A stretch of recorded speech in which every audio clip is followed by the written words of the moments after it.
Howdy there, folks. Levi Whitney here. Blech. I'm a bit exhausted.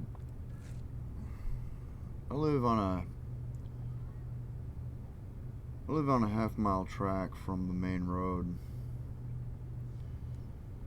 So when it's the middle of winter, it gets full of snow and I have to trudge up and down it.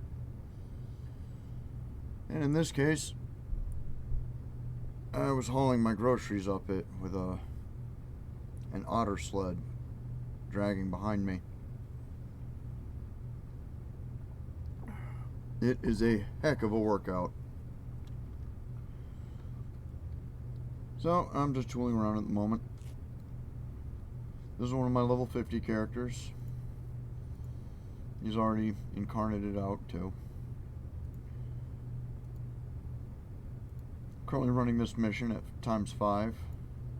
So some of these enemies are gonna con as if they're a level lower than me.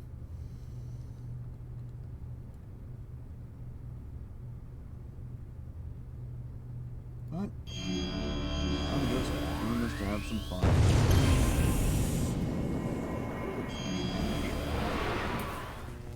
The Freakshow. Cyberpunk 2077 now definitely takes some lessons from these guys.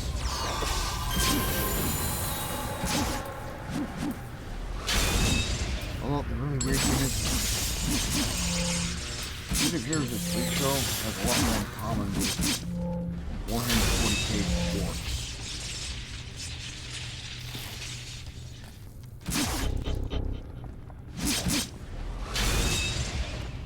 Although they're not inspired by soccer.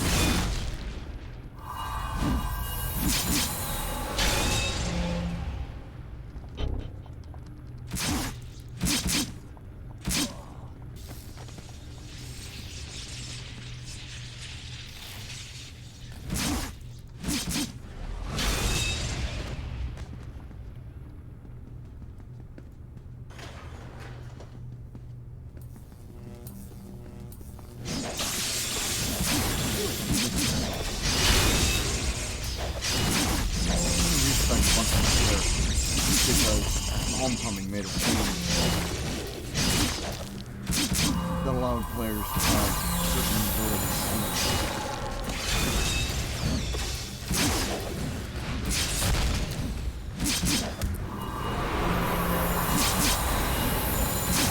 Oh, I know what it is. Oh, I'm done with these guys. Go ahead and pick it.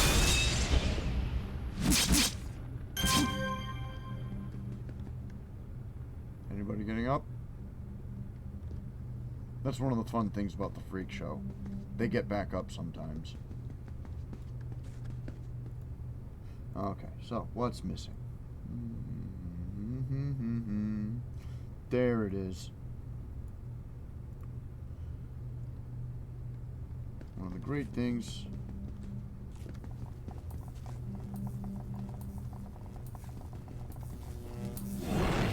Boom.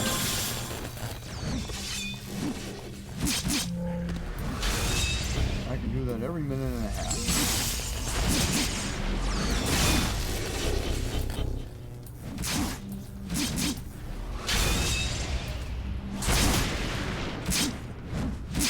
Getting those powers on blasters is fun too, because they have their own versions of the same thing. So you wind up with blasters that are just nuke one group, nuke the next group.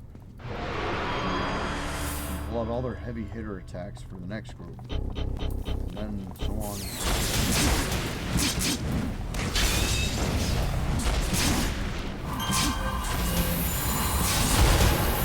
Part of the reason why I built this character is because secondary Super Reflexes is a high defense set. And Katana is divine avalanche power.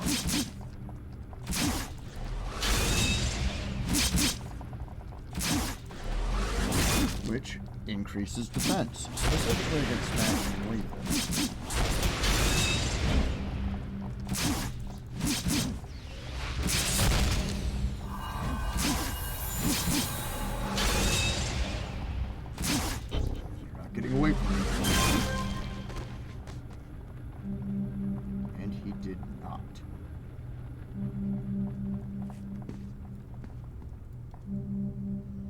So what I'm doing right now is one of the tip missions. These are missions that the Paragon developers implemented towards the end of the game. They're radiant and random-ish. They're still the same set of missions.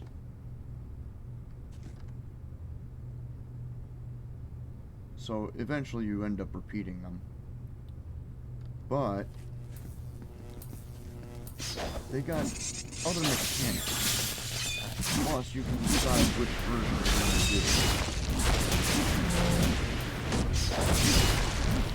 The tip missions are how you get your own. February first.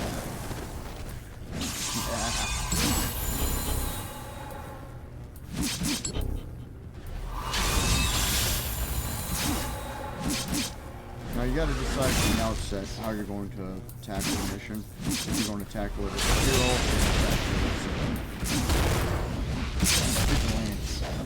or if you're on red side, are you going to tackle the mission as a rogue, which is a guy who's just trying to make some money, or are you going to tackle it as a villain, who's somebody who just really wants to make people miserable? And villain tip missions are kind of brutal. The only thing worse is when you got a vigilante who goes red side and they start doing tip missions.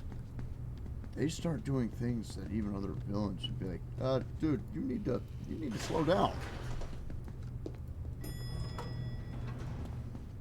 And the irony is that, and of course, well, it's not so much irony, but when a villain goes rogue and goes to blue side and starts doing hero tip missions, they start doing things that are even more heroic than what the hero is.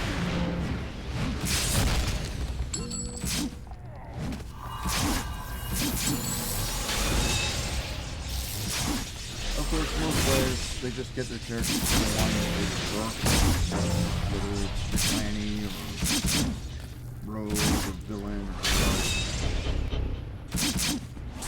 I think they just leave them there. There are certain advantages to doing these missions. Certain things you can get for doing them.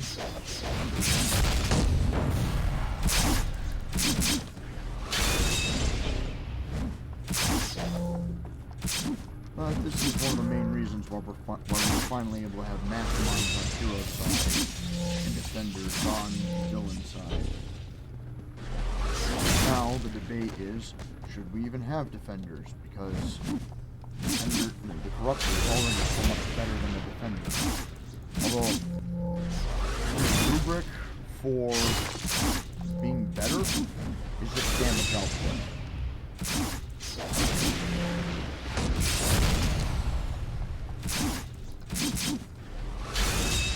Now, granted, something wrong. I would probably never try to run a defender solo.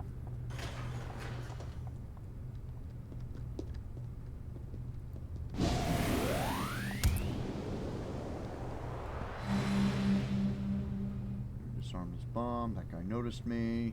He didn't do anything to stop me.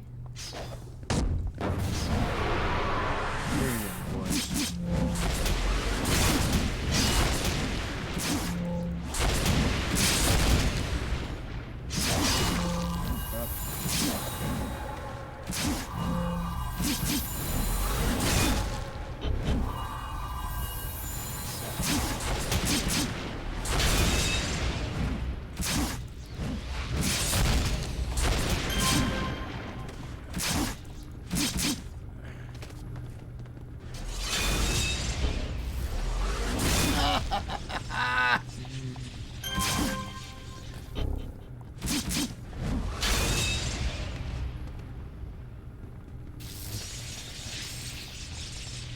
Get on, big boy.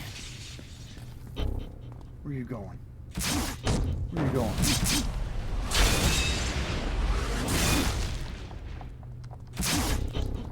I am going to ruin your day.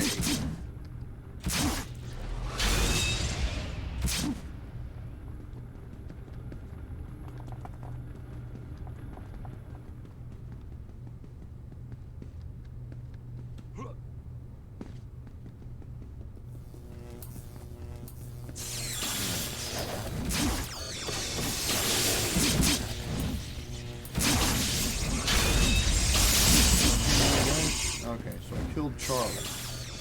Now you guys need to come chase me if you want to avenge Charlie. Come on. Come chase me. Come on.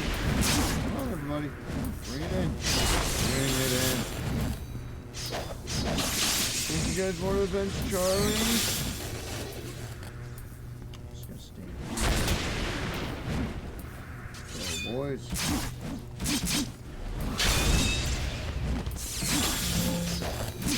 You probably already know what I'm doing.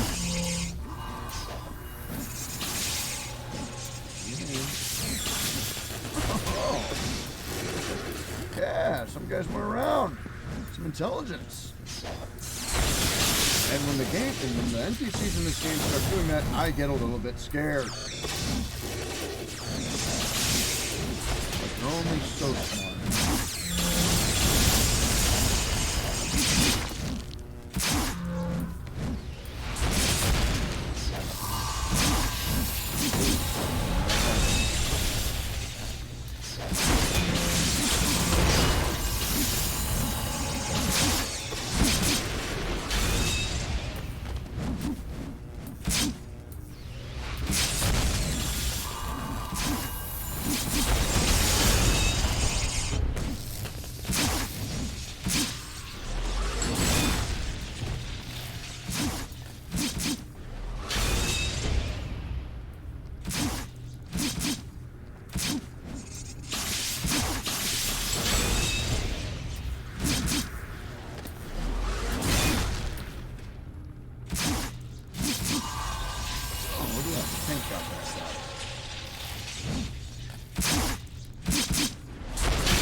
One of the neat things about them getting back up is that when you knock them back down, you still get experience for doing it.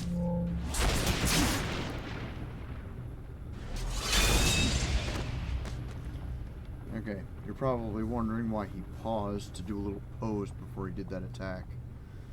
It's one of the things I don't like about Super Reflexes. Practiced Brawler is its ability to resist knockback, disorient, hold, sleep, and mobilize. In other words, it's the Mez protection.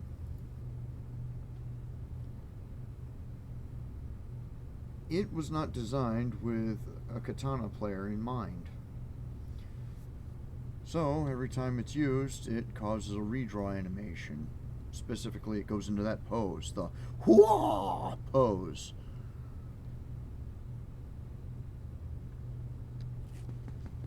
Now, mechanically, the way the game works, it doesn't really slow down your DPS.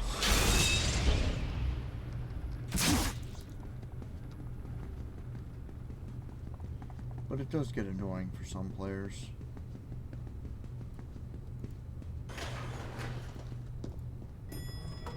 Especially since you don't want it to be going into that animation while you're in the middle of a fight. Like, say you're on your last and the enemy hits you while you're doing that animation. And all you need you to do is kill him at that moment.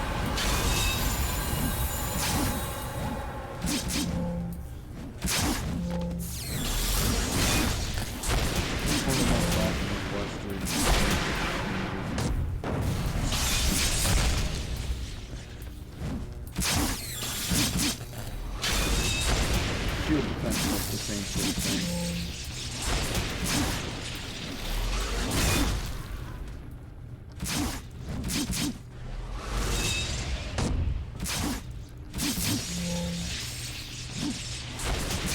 Fortunately, Mattock has high defense. It's not like anybody's going to be sitting at any time again.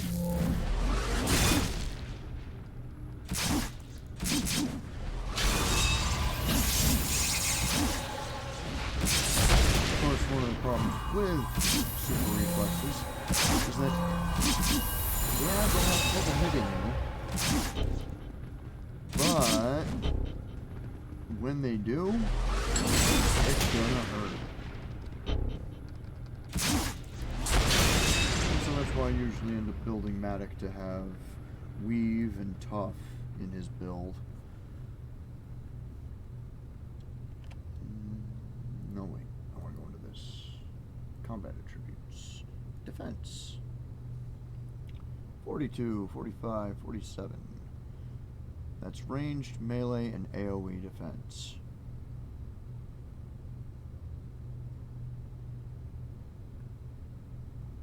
Then you also have smashing defense, lethal defense, fire defense, cold defense, energy defense, and negative energy defense. These things are all a lot lower because the main focus for super reflexes is what's called vector defense, meaning it doesn't matter what type of attack.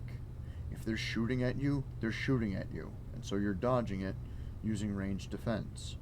If they're swinging a sword, a club, or punching at you, you're using melee defense, and you're dodging it from that. Or if they're throwing grenades, you're using area of effect defense. However, damage patches really screw you up. So it always helps to have a build that includes some measure of damage resistance. Hence the reason why I'm covered. Mountain move is fighting you guys. Let's get everybody in the room in on this.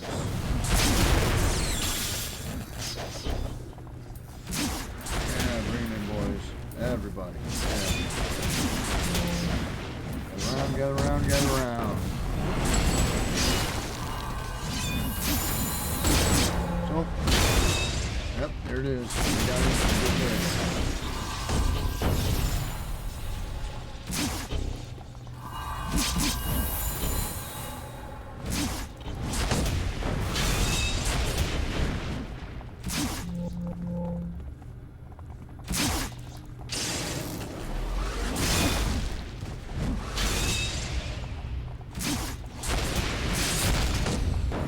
So, the reason why Matt has a green ironic judgment power is because of the character Petro Threat. That'll be the tall lady from my characters video.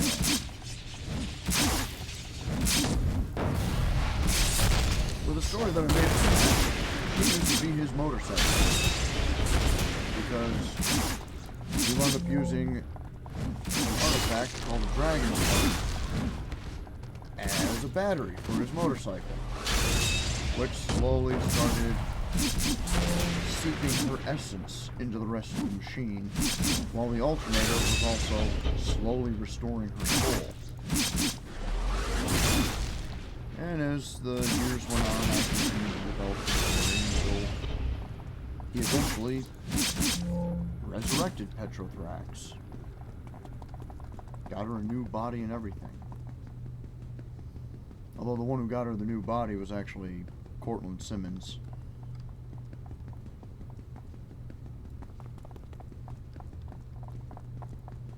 At the time, Petrothrax was a techno-organic dragon, looking as much like a motorcycle as a dragon, and could transform between the two forms. Oh, that's fun. Well,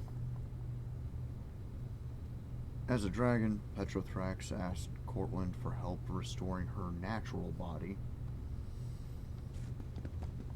Eventually going, now I understand that magic like this requires much flesh, and many lives will need to be lost. And Corey was like, no, slaughterhouses throw away meat all the time. I can get a deal, don't worry. We're gonna need, what, about 500 pounds of beef? Leading Petrothrax, who came from a fantasy-locked world, to realize that fantasy magic tends to lack a lot of practical application. That for all of the wild and fantastic things that magicians do in Dungeons and Dragons, you never see anybody making an enchanted ice box. Now, just a moment. I heard my dog at the door. I will be right back.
And we're back.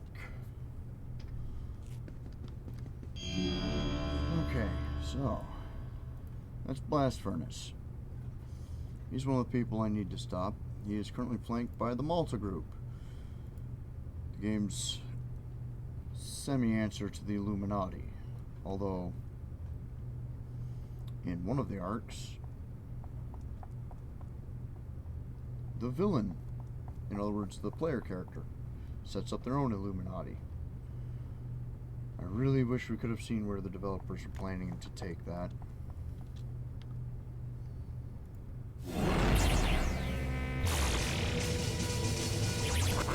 Okay. Oh, Zeus take.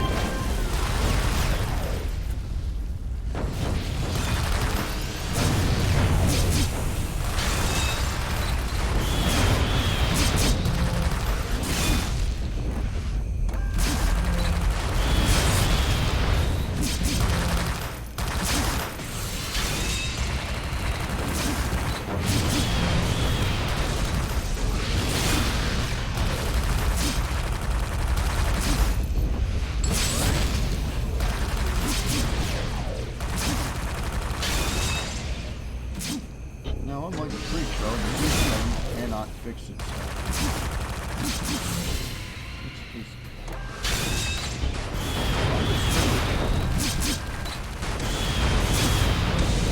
I mean, they do have a new trick in that they are the combination of two Hercules Titans.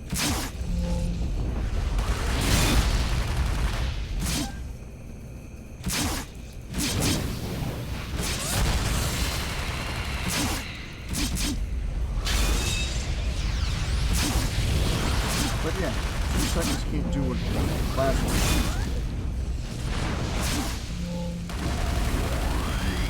They can't repair themselves. They can't get back up. You got that new trick where they're able to, where two Hercules Titans can combine, but you'll never see a Zeus Titan fix itself. And the whole point to the Malta group was to be a bane on players. Seriously, a new player, the first time they encounter the Malta group, their first thought's going to be, oh, I can handle this just fine. And then they get hit by a sapper. And all of their powers go bye-bye.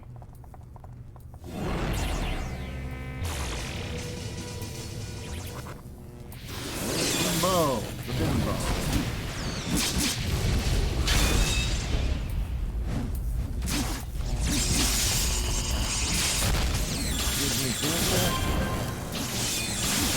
What happens when superheroes let their attitude get to their head? Oh, sorry.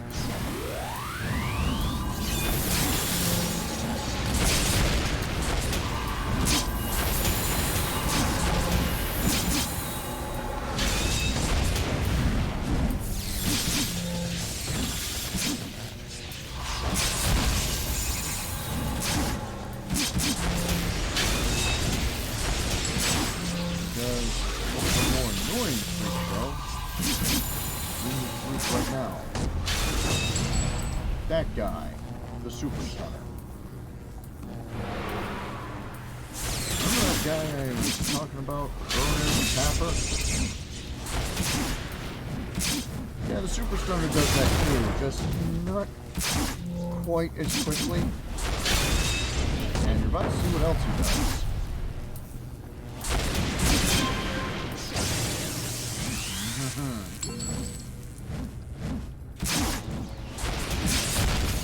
He can pick himself back up, and the more people that are around him, the better off he'll be. And he saps your health and your endurance when he does it. Super Stunners are best defeated at range whenever you can. Okay, Tank Smasher, get back up so I can knock you back down again. Please. Please. Oh, alright.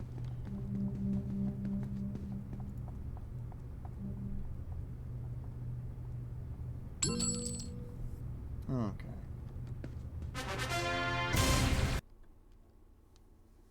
That was fun. I'm gonna find a place to park, and then I'm gonna jump onto a different character.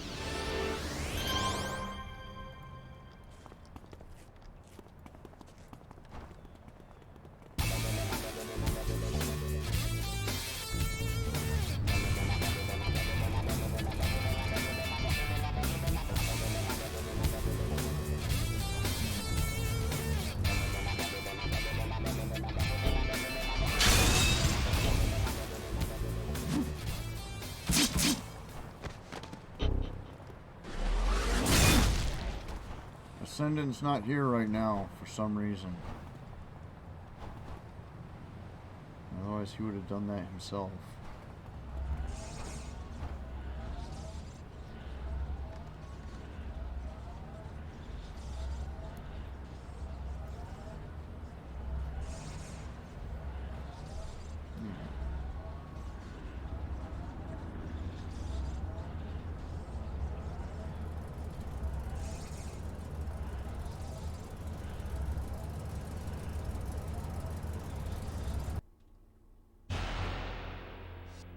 Okay, so I'm going. Oh, right, by the way. Petrothrax. Most of her attacks are green fire. So, Mattock is using Pyronic Judgment to make green explosions of fire. The idea is that it's basically her doing fire support. It's not technically what's going on. Doesn't look like that at all. There are limitations. For as wildly versatile as this game is, wildly versatile as any game is, there is no game that would allow me to do what I just said.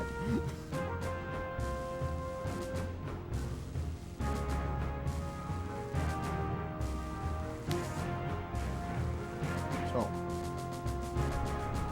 I'm going to go ahead and end this video here, and then I'm going to hop onto Snuggle Her, my adorable little cat girl.